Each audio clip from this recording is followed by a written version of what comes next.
Welcome back to my channel, guys. Today we are going to review Lukso and go over the update of how Lukso is doing and how this creature will rise from the depths and take over.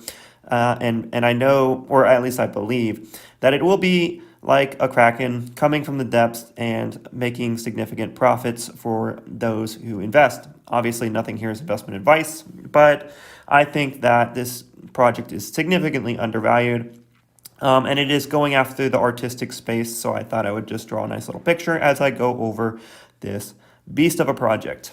Okay, so first things first, I'm going to go over the current status of Lukso, like where we are right now as of when this video was made.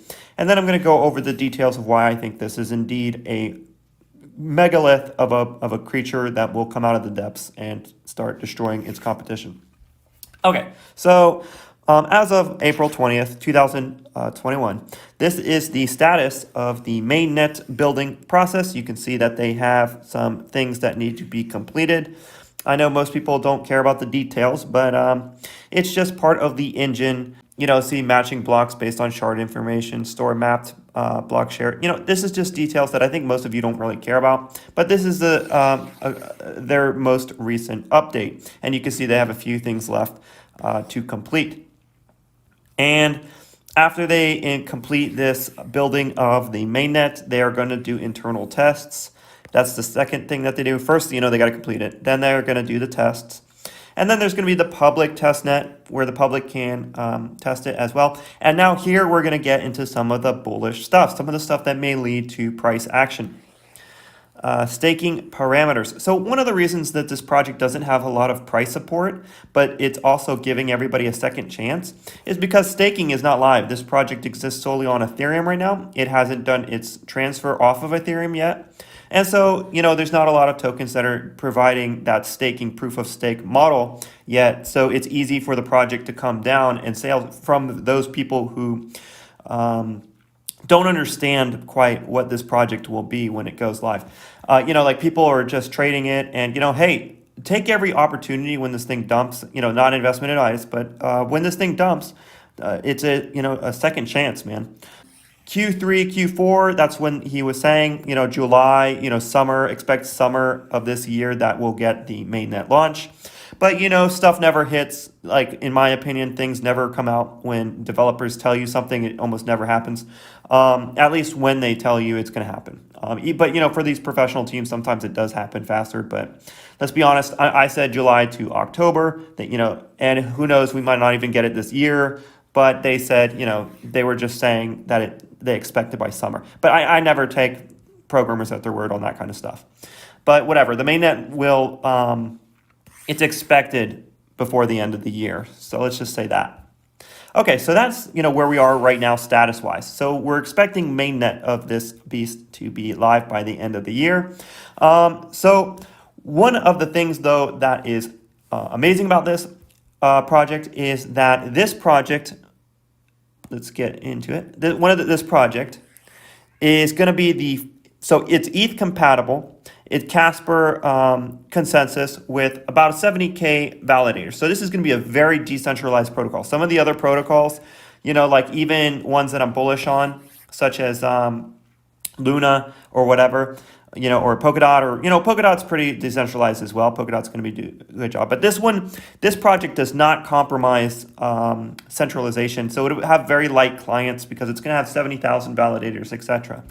So it's going to be very decentralized. But here's one of the most bullish things you can learn about this project. This project is going to be Lukso will be the first Ethereum 2.0 state machine even before Ethereum itself. So it's going to it's like Ethereum beating Ethereum. So this thing is basically Ethereum, but it's a specialized blockchain, right? Lukso is built to be a specialized blockchain, and it's built by one of the greatest developers, but we're going to get to that. But yes, this project is going to beat Ethereum, which means it's like Kusama is to Polkadot. This project is a test bed for every Ethereum developer. 80% of developers are Ethereum developers. 80% of them exist in the Ethereum ecosystem. This will be the first Ethereum environment for them to test Ethereum 2.0. Will be Lukso. Lukso is Ethereum 2.0, it's most likely going to beat Ethereum, and that's from the founder themselves. And this is one of the people who wrote the libraries in Ethereum. So let's get so basically, one of the reasons I'm bullish on this project is its standards. What they talk about is how this is an infrastructure project, because they're talking about developing standards. And you know from my previous videos that infrastructure projects tend to be the best performers. And this is going to be an infrastructure project, specifically going for art and going for NFTs, creative works, right?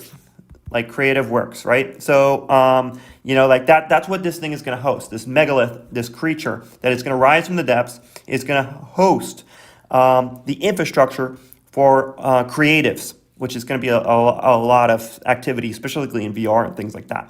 The Lukso ecosystem is more than just an infrastructure, the standards. It is a series of standards for smart contracts, implementations, toolkits, tool sets. Now, interfaces. So you see everything I wrote in yellow. You can notice when I do yellow. Yellow means something significant, guys. And when they says interfaces, he helped create the tool sets for Ethereum. He did Ethereum browsers. He was the first one to make an Ethereum browser.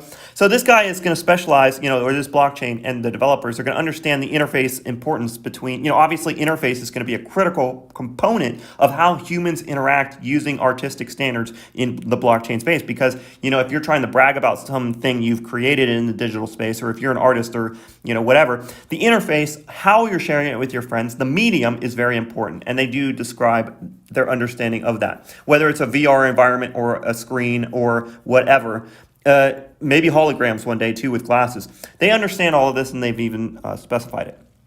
So interfaces is going to be a very important part of this blockchain's description. So developing dApps on Lukso will be different and more user-friendly than all existing blockchain ecosystems. Digital identities, so there's also digital identities that allow for digital lifestyle production and consumption. So you will have digital identities. So, and we're going to get into what universal profiles are and how these digital identities will reflect and how they will be useful from this blockchain. So you'll have shared virtual experiences, tokenization of virtual communities, lifestyle, fashion, design segments, all of those kind of things are what this thing is built from the ground up for. So let me get into universal profiles. I could go to the founder, which I will also get into, but I'm going to go into universal profiles right now. And the reason why is because I want to get to this next piece of yellow information right here, this right here, because this helps you understand even more why this thing is a beast, okay?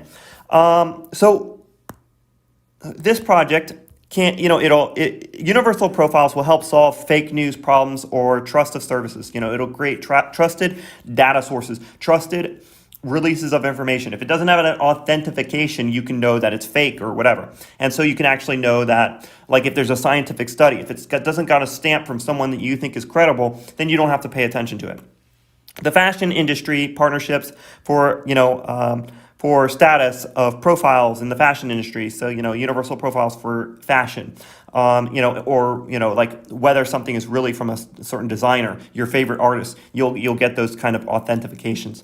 Digital base layer for creative economies with built-in standards designed around creative work. So once again, this thing is going to be designed around creative work, okay? Which means, it's built from the ground up. Now, here's something I want to push, I want to hit home with.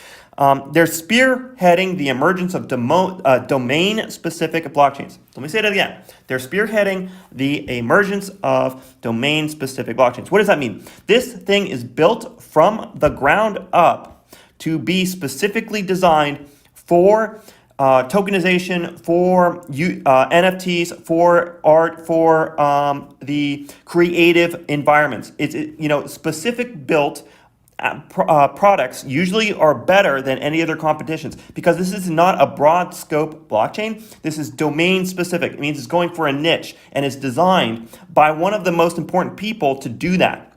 This guy, the founder, is one of the most important people, one of the best people to lead such a project because he's got experience with that. Okay, so universal profiles need interoperability, one of the other things that they mentioned. Universal profiles allow for continuous continuality in the digital world for reputations or accounts history. Think of granted trust to users' accounts. So let's say I build trust at a gym, or I build a trust with some group of people in a VR or real world environment. I can carry that authentication with me wherever I go. So now they can say, oh, I trust this guy to go beyond this border and he can do whatever he wants there because I trust him. You can carry that trust with you with these universal profiles, and you can carry them into different environments by having this interoperability. So I can have it in Polkadot, I can have it in Ethereum, I can have it in Cardano, or whatever you believe in, whatever environment you want to exist in. These universal profiles that Lukso will provide will allow for users to carry that continuality across blockchains, across the world, in the physical and digital spaces.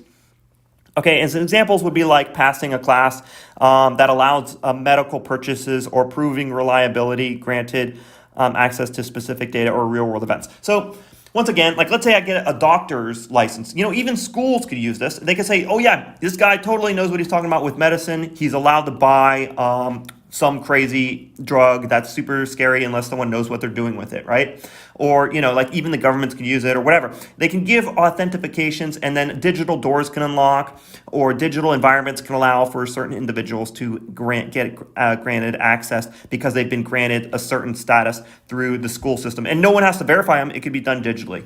So, it's things like that.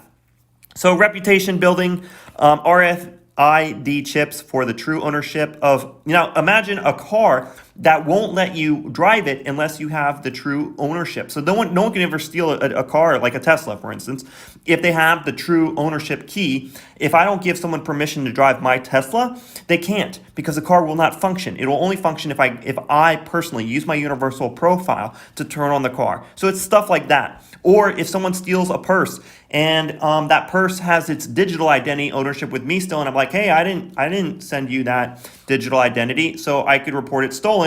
And if that guy tries to go steal that purse or sell that purse at a pawn shop, they won't be able to. The pawn shop could read its digital identity and say, dude, you don't own this purse. You stole this because it belongs to someone else. Or you have to get a hold of this person so that they can unlock this in the digital world so it can buy it.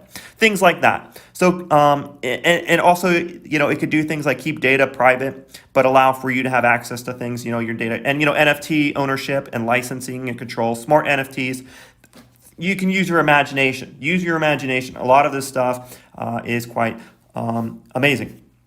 So the founder, Fabian Vogesar, he's the Ethereum Foundation since 2015, 2018. Ethereum was one of the best performing assets in the world in those years.